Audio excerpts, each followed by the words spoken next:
Yung lugar na yun parang may sumpang. Meron. Mga BPOs din na nasiraan. Si BPOs Klein. Si Bigos Bimbi! Yun! Isang magandang gabi po, no? Pero mahirap po balikan yung mga araw na yun. Noong time na yun, hindi gumagana yung busina ko. Nung bubuksan ko, ayaw na siya mag-start. Yung laman ng wallet ko, sakto lang talaga. Iisa lang talaga inihintuan ko yung lugar na yun, yung Pegasus. Hindi ko maintindihan yung pakiramdam ko. Tumigas yung mga kalamnan ko. Alam mo ba sa lugar na yan, madalas rin may tumatawag na pogi sa akin dyan. Tapos mapapasayaw na lang ako kasi hindi talaga siya tumitigil. Ay, hindi na rin ako matigil kasi ako pag sumayaw talaga ako, todo rin ako eh. Para ako nanlumo eh. Pero nakangiti. Patuloy pa rin inaalam na BPO's Joey, Ed at Arjo ang tinatawag misteryo ng Pegasus. Ano nga ba ang humaaligid ng mga elemento sa lugar na yan? Ito ba ay misteryo o katang-isip lang? I am BPO's Queenie at sabay-sabay natin alamin yan dito sa Plus Talk, ang misteryo ng Pegasus Street.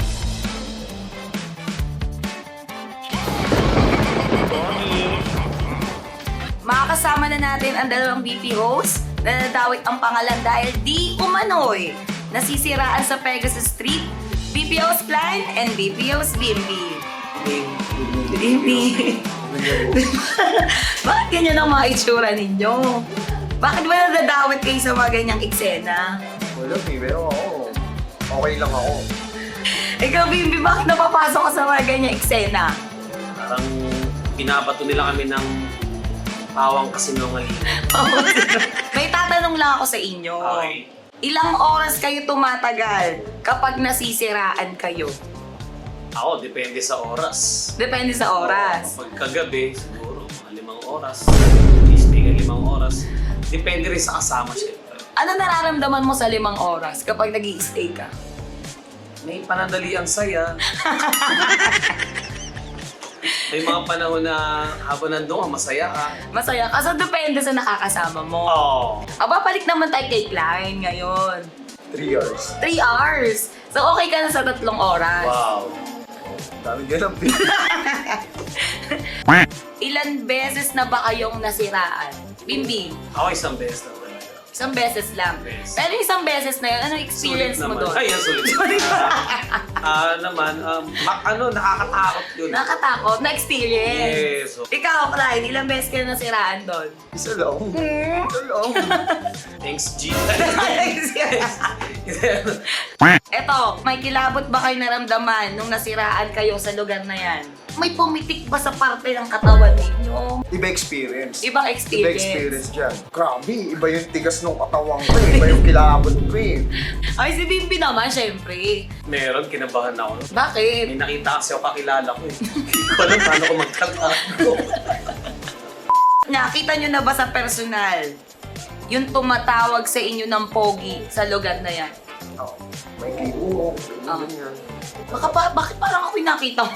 Si sales talking ka na ano din. 1555. Okay, Oh, yun na yun. Oh. Ito sir, 55. 5-5 ka. Full package to. Full package. Oh. Sa 15, Oh, kumbaga, kung ano lang yung issue ng motor mo, yun lang yung gagawin. gagawin. Ikaw naman, Beams.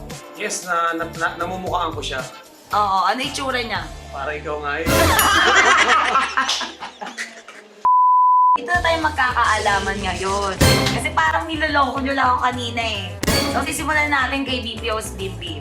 Okay. Totoo bang safe masiraan sa lugar na yan? Yes, Your Honor. Oh!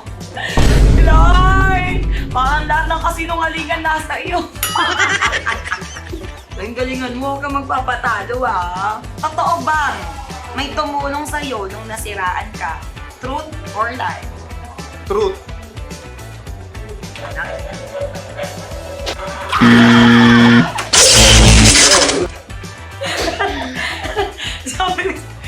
Sabi ko naman sa'yo eh. Madalas ka ba masiraan kahit tanghaling tapat? Truth or lie? Lie. Ka muna eh.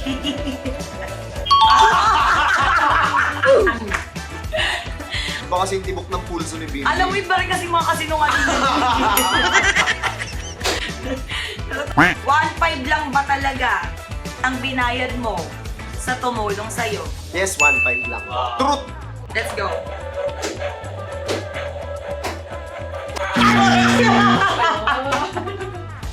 Alam mo, in fairness, ang galante ka. Hindi lang 1.5 ang pinipasong mo, Eto na. Okay, sige. Kanina mo pa kami ginigisa. Oh. Pagkakataon na namin to. Niluluto mo kami sa sarili namin mantika. Unang katanungan para Yeah! Yun! Dahil nasa Bingo Rush ka ngayon, di ba? Okay. Mahilig ka rin ba sa mabilisan na laro? Ako kasi, actually sa akin doon kasi sa Bingo Rush, kailangan talaga mabilis. Oo. Ako kung magiging player ko kayong dalawa, Oo. ilalabas ko ang mga extra ball ni. Wow! Amoy smoothness. Amoy smoothness. Amoy smoothness. Gaano kalaki pa ang bet mo? Actually, kung ikaw ang mag-host at Oh. magbe-bet ako, kayang sumagat. Mm. Kaya kong sumagat ng 500 bet. 500 lang, be. May katanungan lang ako sa'yo ngayon. Okay, sige. Ikaw ba, Queenie, may nagpapapkulay ba ng buhay mo ngayon?